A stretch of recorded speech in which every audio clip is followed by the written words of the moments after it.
जितने भी लोग आज ये वीडियो देख रहे होंगे शायद उनमें से कोई एक कैंडिडेट ऐसा होगा जिसने इतने सारे एग्जाम्स दिए हों। रियली में मैंने अपनी लाइफ में बहुत सारे गवर्नमेंट जॉब एग्जाम्स अटेम्प्ट किए हैं, काफी क्रैक भी किए हैं।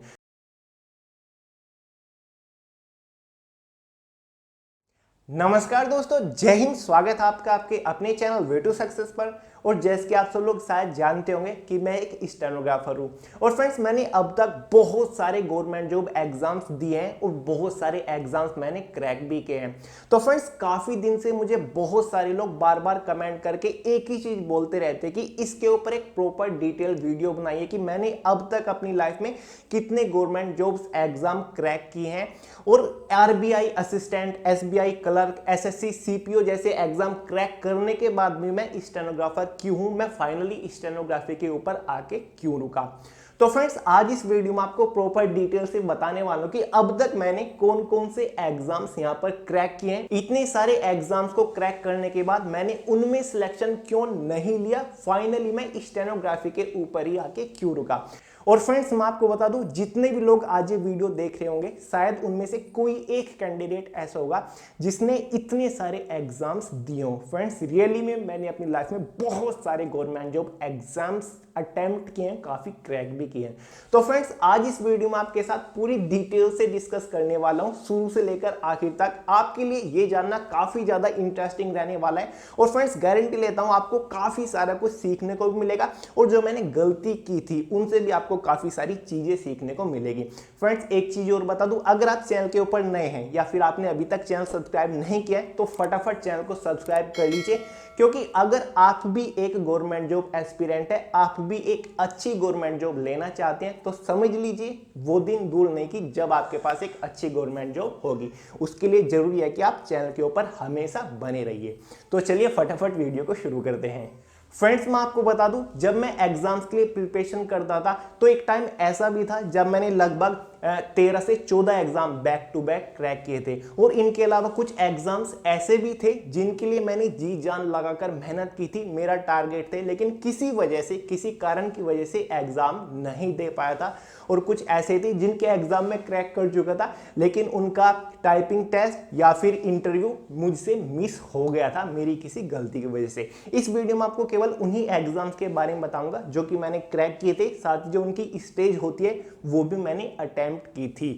तो फ्रेंड्स, बात आती है 2013 की, जब मैंने अपनी 12th पास की थी। तो मेरा फर्स्ट गवर्नमेंट जॉब एग्जाम था यूपीएससी एनडीए। पहला एग्जाम में मैं बैठा था, वो मैंने एग्जाम बहुत ही आसानी से क्रैक कर लिया था। इंटरव्यू भी मैं पहुंच गया था। इंटरव्यू का 4th डे था, उसमें मेरा जीडी यानी कि ग्रुप डिस्कशन थोड़ा सा वीक रह गया था, क्योंकि उस टाइम पे मेरा कम्युनिकेशन स्किल इतना अच्छा नहीं था, ना ही इंग्लिश स्पीकिंग में इतनी ज़्यादा पकड़ थी। साथ ही मेडिकल में भी कुछ इशू थे जिसकी वजह से 4th डे पर मुझे डिस्क्वालीफाई वहाँ से होना पड़ा। लेकिन कोई बात नहीं, फिर मेरी लाइफ का सेकेंड एग्जाम था IBPA स्टेनोग्राफी, यानी कि एक वैकेंसी निकली थी 2014 में इंटेलिजेंस ब्यूरो के अंदर। पर्सनल असिस्टेंट की वैकेंसी थी स्टेनोग्राफी की। वो एग्जाम बहुत ही आसानी से मैंने क्रैक कर लिया, लेकिन प्रॉब्लम क्या थी, वो स्टेनोग्राफी का एग्जाम था। उस टाइम पे मुझे ये नहीं पता था कि स्टेनोग्राफी होती क्या है। मैंने सोचा कि टाइपिंग की तरह कुछ होता होगा, एग्जाम क्रैक होने के बाद 2 या 4 दिन प्रैक्टिस के बाद हो जाएगा। लेकिन जब मुझे पता चला कि स्टेनोग्राफी इतनी बड़ी चीज होती है तो वो तो डेफिनेटली वहाँ तो काम खराब होना ही था। वहाँ पर एग्जाम क्रैक हुआ, इंटरव्यू आसानी से क्रैक हो गया, आपका डॉक्यूमेंट वेरिफिकेशन हो चुका था, लेकिन स्टेनोग्राफी की वजह से वहाँ से भी मुझे डिस्क्वालीफाई होना पड़ा। उस टाइम पे फ्रेंड्स, मैंने केवल 12th पास की थी। तब मैं ग्रेजुएशन कर रहा था, बीएससी कर रहा था, हालांकि अब मैं एमएससी हूँ मैथमेटिक्स से। उस टाइम पे ये सभी एग्जाम 12th लेवल पर मैं दे रहा था। वहाँ से मैंने अपनी टाइपिंग करना स्टार्ट कर दिया था IBPA से। मुझे पता चल गया था कि गवर्नमेंट जॉब अगर लेनी है तो टाइपिंग बहुत ही जरूरी है। इंग्लिश की टाइपिंग मैंने स्टार्ट कर दी और लगभग 2 या 3 महीने के अंदर मेरी टाइपिंग की स्पीड 35 या फिर 40 वर्ड पर मिनट के आसपास आ चुकी थी। हालांकि अब इंग्लिश की शायद मेरी 60-65 के आसपास होगी, क्योंकि इतने दिन से काम कर कर रहे हैं तो स्पीड तो आ ही जाती है। तो फ्रेंड्स ये मेरे 2 एग्जाम, उसके बाद मैंने दिया अपनी लाइफ का 3rd एग्जाम, शायद 2014 में ही, Indian air force X and Y का निकलता है। मैंने 12th PCMC दी थी, तो दोनों मैंने फॉर्म अप्लाई किए थे। वो एग्जाम भी मैंने बहुत ही आसानी से क्रैक कर लिया, लेकिन प्रॉब्लम क्या हुई, उसकी बारी आई PST की, यानी कि फिजिकल स्टैंडर्ड टेस्ट और फिजिकल एलिजिबिलिटी टेस्ट। तब क्या प्रॉब्लम थी, तब मेरे माइंड में थोड़ी सी गड़बड़ हो गई कुछ। मैंने सोचा कि यार ड्रीम बहुत बड़े थे कि यार एयरफोर्स, इससे कुछ बड़ा, कोई बड़ा एग्जाम क्रैक करना है, तो वहां पर मैं PST और PT देने नहीं गया एग्जाम में। हालांकि काफ़ी अच्छे मार्क्स थे, सिलेक्शन आसानी से हो सकता था, लेकिन बड़ी वैकेंसी के चक्कर में, बड़ी जॉब के चक्कर में वहां पर PST और PT नहीं दिया। तो फ्रेंड्स यहाँ पर आपको ये गलती नहीं करनी, ये मेरी पहली मिस्टेक थी कि मैं PST PT देने नहीं गया। फ्रेंड्स यहाँ पर मैं आपको एक चीज बता दूं, जब मैंने अपनी लाइफ का फर्स्ट गवर्नमेंट जॉब एग्जाम दिया था वो था NDA। उससे पहले मैंने केवल 3 मंथ्स का कोचिंग लिया था, वो भी केवल NDA के एग्जाम को क्रैक करने के लिए, जो कि बिल्कुल डिफरेंट था, क्योंकि वो 12th बेस्ड था। थोड़ा सा टेक्निकल चीजें, फिजिक्स केमिस्ट्री मैथ्स होती है, बिल्कुल डिफरेंट होता है। बाकी जो एग्जाम्स उसके बाद होते रहे, जैसे कि एयरफोर्स का हुआ, वाई ग्रुप का, या फिर IB का हुआ, CRPF के, CISF के, CPO के, उनका जो सिलेबस होता है वो बिल्कुल डिफरेंट होता है। वो थोड़ा 10th बेस तक रह जाता है, बल्कि एडवांस होता है, लेकिन 10th बेस तक। तो मैंने केवल अपनी लाइफ में केवल UPSC NDA के लिए 2 या 3 मंथ्स का शायद कोचिंग किया। उसके बाद मैंने कभी कोचिंग नहीं किया। जो दूसरा सिलेबस है वो मैंने खुद ही कवर किया था, उसके बाद मैं कभी कोचिंग गया ही नहीं। उसके बाद फ्रेंड्स बारी आती है मेरी लाइफ के 4th एग्जाम की, जो कि था CRPF हेड कांस्टेबल मनीस्टर। तब मुझे लगा हाँ इस एग्जाम में कुछ दम है। 12 बेस पर था, लेकिन काफी अच्छा ग्रेड पे था, 2400। तो मैंने सोचा इसके लिए सीरियस हो जाते हैं। तो फ्रेंड्स एग्जाम बड़ी आसानी से क्रैक हो गया। उसके बाद फिजिकल भी काफी आसानी से क्रैक हो गया। टाइपिंग इसमें टेस्ट होता है, क्योंकि मनीस्टर की वैकेंसी थी। टाइपिंग टेस्ट भी मैंने आसानी से क्लियर कर लिया, क्योंकि स्टार्टिंग से ही टाइपिंग की प्रैक्टिस स्टार्ट कर दी थी। फाइनल स्टेज में मेडिकल टेस्ट था, उसमें इशू आ गया फिर से मेडिकल का, क्योंकि मुझे थोड़ा सा आई का इशू था, जो कि अब नहीं है। कलर विजन की प्रॉब्लम थी। ये एक जेनेटिकल प्रॉब्लम होती है, किसी की ठीक नहीं होती, लेकिन मेरी ये प्रॉब्लम क्योर होगी मुझे पता नहीं कैसे। अब मुझे कलर विजन की कोई भी प्रॉब्लम नहीं है। तो यहां पर मैं मेडिकल की वजह से बाहर हो गया, बल्कि सीरियस था इस वैकेंसी को लेकर, पूरा सीरियस था कि इसमें सिलेक्शन लेना ही लेना।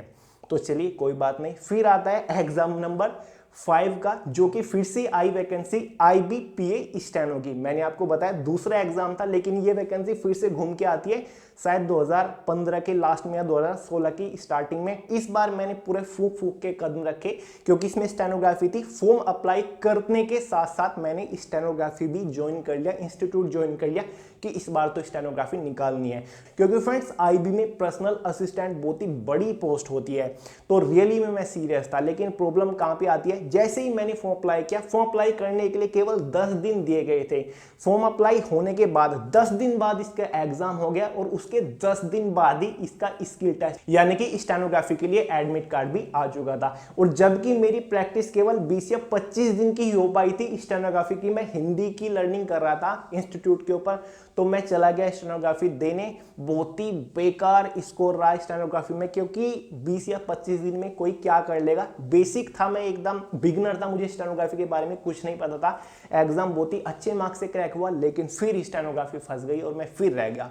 उसके बाद एक और एग्जाम आता है CRPF असिस्टेंट सब इंस्पेक्टर, वो भी स्टेनोग्राफी का। शायद आप लोगों को पता हो 2016 में शायद ये वैकेंसी निकली थी।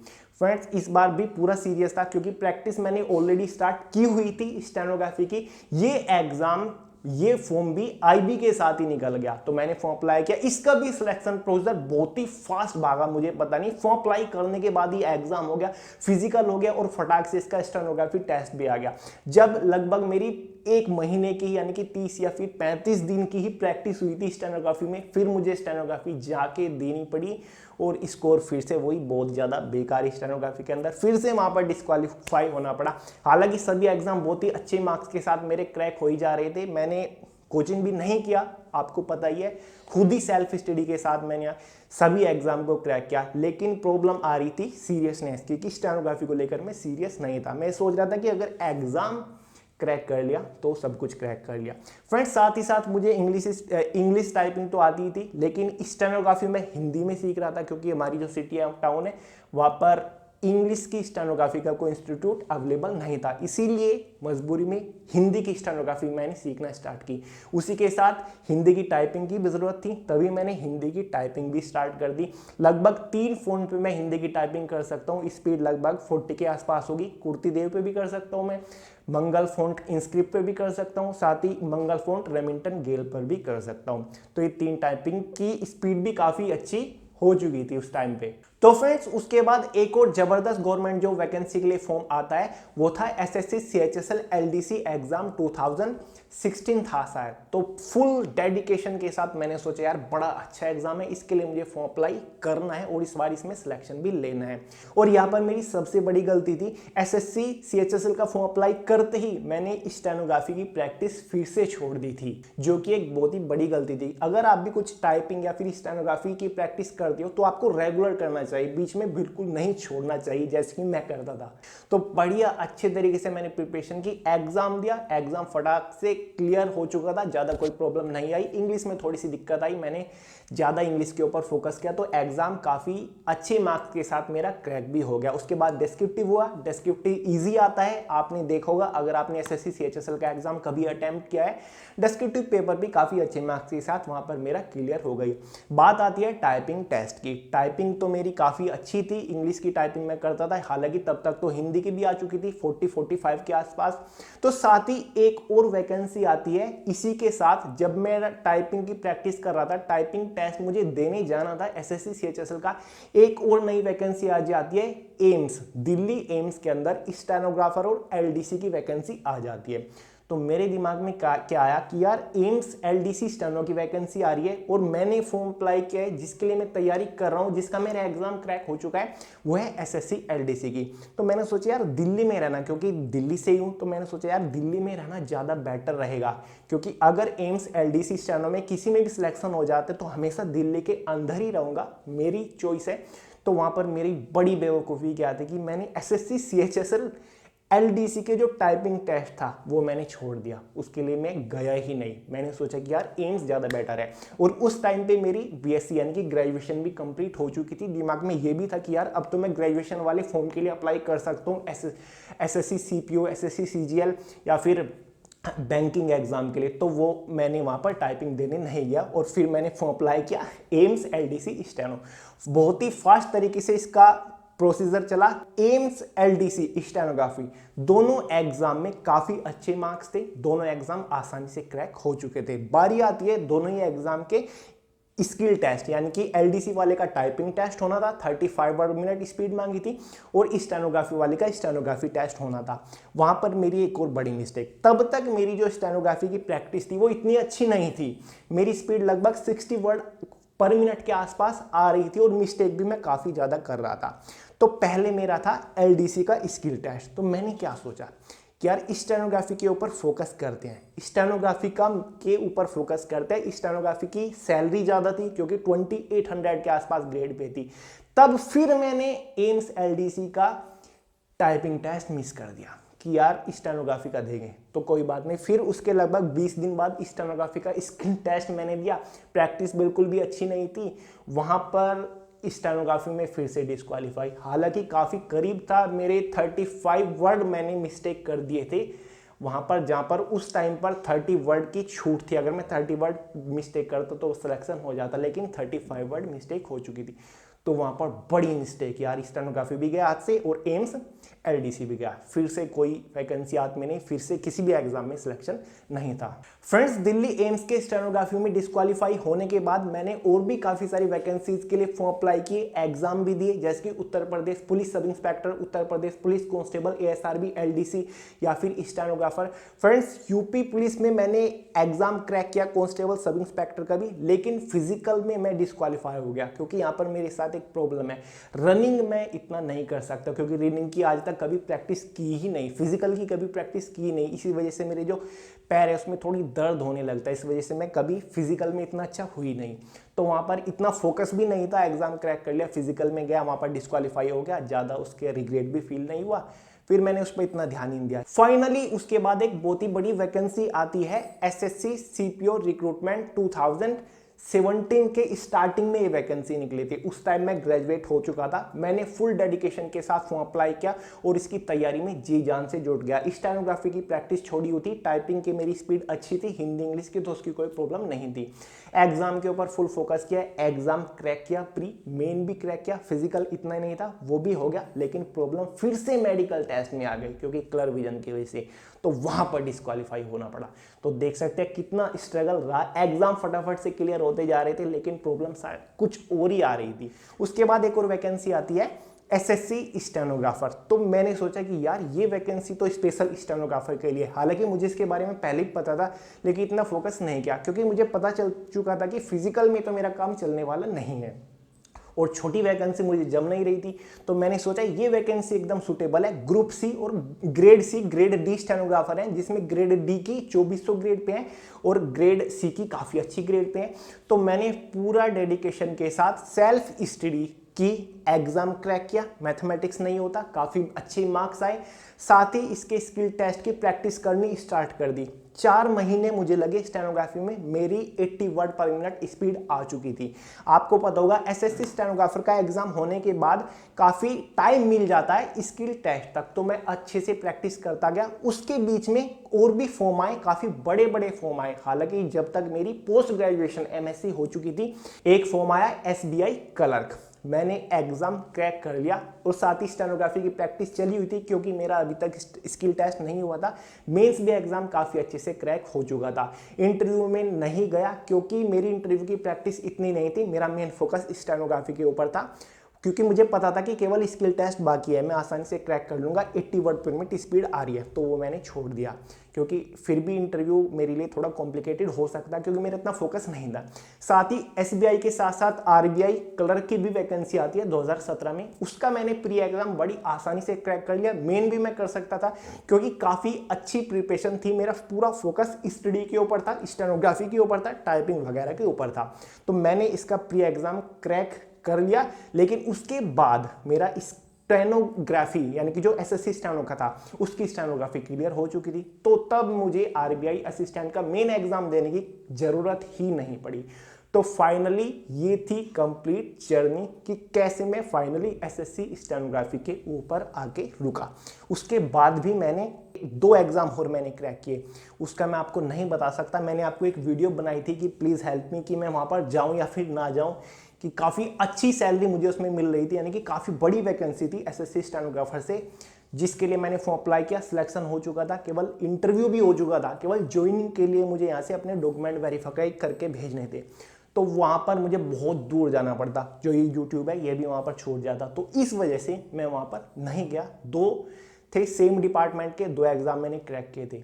तो उसके बाद से मैंने अभी तक कोई एग्ज़ाम अटैम्प्ट नहीं किया। लेकिन फिर भी अगर मैं आपको बताऊं मेरा अब टारगेट क्या है, अब है जून या फिर जुलाई, जिसमें एक वैकेंसी आती है एसबीआई पीओ। तो फ्रेंड्स फिलहाल मेरा मेन टारगेट यही है कि एसबीआई पीओ के लिए एक बार एग्ज़ाम देना चाहता हूँ, प्री और मेन क्रैक करना चाहता हूँ, फिर इंटरव्यू के बारे में सोचेंगे। फिलहाल स्टेनोग्राफर ही ठीक है। फ्रेंड्स इस बीच बहुत सारी चीज़ें हुई, बहुत सारी चीज़ों में मैं एक्सपर्ट भी बन गया, जैसे कि टाइपिंग, हिंदी इंग्लिश की ज़बरदस्त टाइपिंग की स्पीड आ चुकी थी, स्टेनोग्राफी की ज़बरदस्त टाइपिंग आ चुकी थी, कंप्यूटर के बेसिक डिप्लोमा से यानी कि बेसिक सर्टिफिकेट से, बेसिक नॉलेज से मेरे पास काफ़ी सर्टिफिकेट है, बीपीओ वगैरह की ट्रेनिंग ली थी, काफ़ी सारे सर्टिफिकेट बीपीओ के भी हैं, और भी काफ़ी सारी चीज़ें मेरे पास हैं। लगभग हिंदी स्टेनोग्राफी के साथ साथ अब मुझे इंग्लिश स्टेनोग्राफी भी आती है, जिसमें लगभग कम है स्पीड लेकिन आती है। अगर मैं 1 या 2 महीना ज़्यादा फोकस करूँ तो इंग्लिश स्टेनोग्राफी भी आ जाएगी। तो फ्रेंड्स मैं आपको बता दूँ स्टेनोग्राफर एक अच्छी चॉइस है अगर आपको फील्ड ड्यूटी करना ज़्यादा पसंद नहीं है, डिफेंस में आपको कंफर्टेबल नहीं लगता, तो कोई प्रॉब्लम नहीं, आप स्टेनोग्राफी एक अच्छा ऑप्शन है। तो फ्रेंड्स ये थी कंप्लीट जर्नी, स्टार्टिंग से यूपीएससी एनडीए से स्टार्ट किया और अब तक चल रही है आगे भी। तो काफ़ी लोग यही जानना चाहते थे कि कौन कौन से एग्जाम क्रैक किए तो उनमें सिलेक्शन क्यों नहीं लिया। तो फ्रेंड्स ये प्रॉब्लम आई, कुछ में मैंने खुद नहीं लिया और कुछ में मेरी गलतियों की वजह से मैं डिस्क्वालीफाई हो गया। हालांकि एग्जाम नहीं। इसी बीच काफ़ी बड़े बड़े एग्जाम के लिए भी मैंने फॉर्म अप्लाई किए, जैसे कि यूपीएससी सीएपीएफ असिस्टेंट कमांडेंट, उसके लिए बहुत ही अच्छी जी जान लगाकर प्रिपरेशन की, लेकिन तबीयत की वजह से मैं वहाँ पर एग्जाम अटेम्प्ट नहीं कर पाया था, यानी कि एग्जाम के लिए नहीं जा पाया था। तो बहुत सारे एग्जाम थे, ये तो कुछ 13 या 14 एग्जाम थे, वैसे मैंने बहुत सारे एग्जाम दिए थे। अब तो फ्रेंड्स ये था कंप्लीट। अब काफ़ी सारे लोगों का एक और क्वेश्चंस आता रहता है कि मैंने कैसे प्रिपरेशन की। जैसे कि बता चुका हूँ, हमेशा सेल्फ स्टडी की। तो काफ़ी सारे लोग ये भी जानना चाहते हैं कि मेरी स्ट्रेटजी क्या रही होगी। हालांकि मैं कोई टीचर वगैरह नहीं हूँ, आप जैसे ही कैंडिडेट हूँ, अभी तक प्रिपरेशन कर रहा हूँ। किसी दिन आपको दिखाऊंगा कि कौन कौन सी बुक को मैं प्रायोरिटी दे रहा हूँ। अगर आपको इस टाइप की वीडियोज़ चाहिए तो आप कमेंट करके बता सकते हैं, मैं आपको प्रॉपर वीडियो के साथ डिटेल से जरूर बताऊंगा।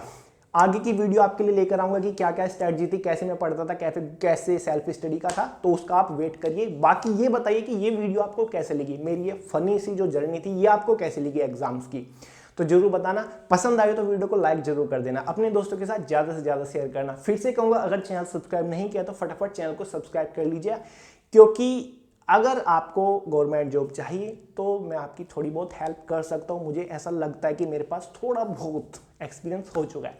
तो चलिए फ्रेंड्स, मिलते हैं अगली वीडियो में बहुत जल्द। तब तक के लिए जय हिंद।